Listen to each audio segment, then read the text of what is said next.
I'm going to be honest because it needs to be said. I can relate to that young lady, and I felt for her. Mm-hmm. I know what it's like to be hated. It's official, and the basketball world is gasping. The Indiana Fever you knew just months ago are officially history. What began as tiny locker room murmurs has erupted into a full-blown franchise meltdown. Head coach Stephanie White has allegedly stepped aside, or was nudged out depending on who's spilling the tea. And stepping in? A name so colossal it makes everyone else look tiny. Cheryl Miller. Yes, the very queen who built women's basketball from the ground up and happens to be Pacers legend Reggie Miller's sister is allegedly making a shock comeback no one saw coming. The Fever are painting this as a fresh start, but let's be real, this is a full-blown power grab. The kind that can flip an entire league on its head. Because when a legend like Cheryl Miller shows up to coach Caitlin Clark, literally everything shifts. On the court, in the locker room, and all the way up to the league office. Let's unpack the drama. How Stephanie White lost her grip. How Clark's rising star reshaped the Fever. And why only Cheryl Miller might have the chops to straighten this chaos out.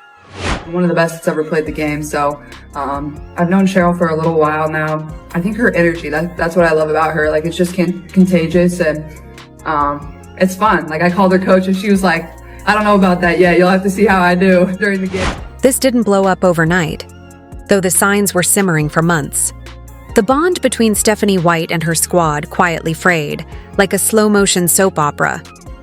At first, it looked like ordinary growing pains, a seasoned coach trying to guide a young roster through the media frenzy that came with Caitlin Clark's grand entrance.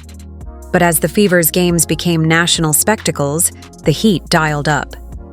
Every pass, every timeout, every whispered locker room word suddenly had its own camera crew and trending hashtag. White's rigid, old-school coaching collided head-on with Clark's flair for freedom approach. White demanded structure and flawless execution. Clark demanded room to innovate and run the show her way. Tensions flared one fateful practice. Sources say sparks flew. White allegedly snapped, "You're not running Iowa anymore. You're in the pros now." Silence swept the room like a wave. That line, harsh or not, spread like wildfire, and soon players were picking sides. By mid-season, insiders were openly calling the Fever locker room a fractured battlefield. Watch that play where she didn't pass Kelsey the ball after Coach Stephanie White benched her for having a few turnovers in a row. That would have been a momentum shift in the game. That actually looked like it could have been a wide open pass, and it's something that Caitlin does on the regular. Half, the team clung to White's authority like it was gospel. The other half quietly gravitated toward Clark's orbit. When a superstar's pull outweighs a coach's voice, the writing is on the wall. It's never if, only when. Behind closed doors, owner Steve Simon was seeing red. Years of painstakingly rebuilding this franchise, financially, culturally, strategically, were riding on this moment. Caitlin Clark's arrival. And let's be clear, she wasn't just a draft pick. She was a full-blown phenomenon. Merch sold out. Ratings broke the roof. Suddenly, the Fever became the WNBA's golden child. But headlines soured fast.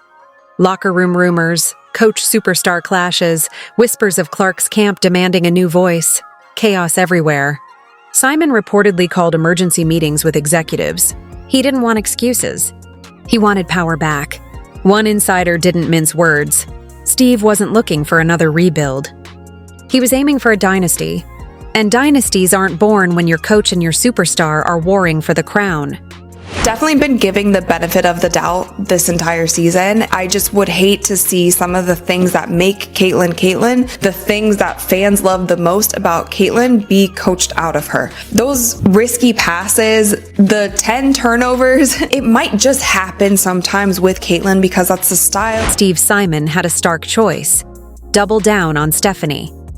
White or hand the throne to Caitlin Clark. In a league that worships personality and hype, the answer was obvious. Within days, White's Indiana tenure was over.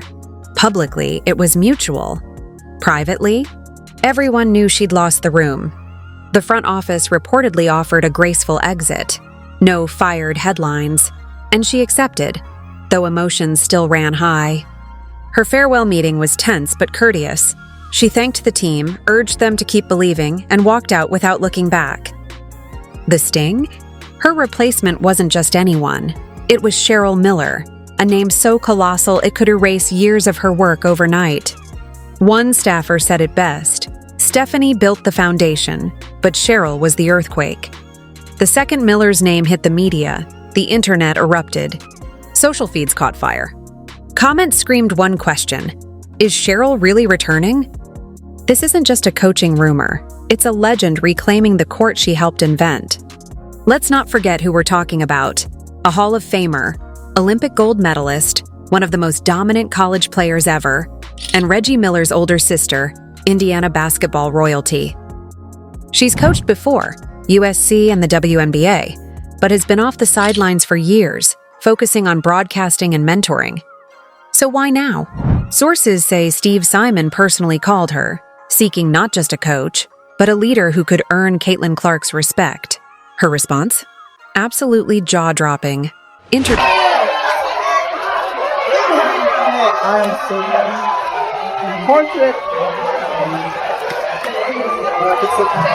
She reportedly declared, "If I take this job, I'm not here to babysit a superstar. I'm here to craft a champion." That single line instantly ignited the internet. Bold, fearless, pure Cheryl Miller. Exactly the spark Indiana craved. As rumors of her return swirled, all eyes zeroed in on Caitlin Clark. Was she pulling strings behind the scenes? Publicly, Clark stayed mute. No tweets, no statements, no interviews. Privately, sources say she was buzzing with excitement. Growing up, she idolized legends like Cheryl Miller, Lisa Leslie, and Diana Taurasi, the pioneers who paved the way. Now the chance to be coached by one of them, pure full-circle destiny. Now, I don't want to use hate, but despised. And people just having, she brought some on herself a little bit because she's cocky for a good reason. And I love that about her. But to watch the dynamics and the media, they had their narrative. Months ago, Caitlin Clark confessed in an interview, "I watched Cheryl Miller highlights as a kid. She owned the court. That's the confidence I try to bring too." That line? Prophetic. When insiders revealed Clark quietly endorsed Miller's hiring, Fever fans went ballistic. Tweets exploded. Clark and Miller, Indiana basketball royalty, reunited. This isn't just a coaching change. It's a seismic shift. For Clark, it's not about power. It's mentorship, a chance to learn from someone who's been there. Not everyone's thrilled. Some Fever veterans, loyal to White, reportedly felt blindsided. They saw her as a mentor, a calming force, and suddenly everything they'd built was upended. One anonymous player reportedly told a reporter, "It feels like Caitlin runs this team now. The rest of us are just extras in her movie." The dynamic in Indiana completely flipped. This isn't a rebuild anymore. It's a brand, and brands come with drama. Miller's role? Beyond coaching. She must manage egos, rebuild trust, and prove she's more than a celebrity hire. If anyone can, it's her, brutally fair, demanding, uniting. And there's poetry here. Indiana has always been Reggie Miller's kingdom, his records, his legacy, his loyalty. Now, decades later, his sister could become the Fever's heartbeat. Picture it. Both Millers steering Indiana basketball into a new era. Fans love it. Media loves it. And Steve Simon? He's orchestrating a masterclass. This isn't just hoops. It's storytelling at its finest.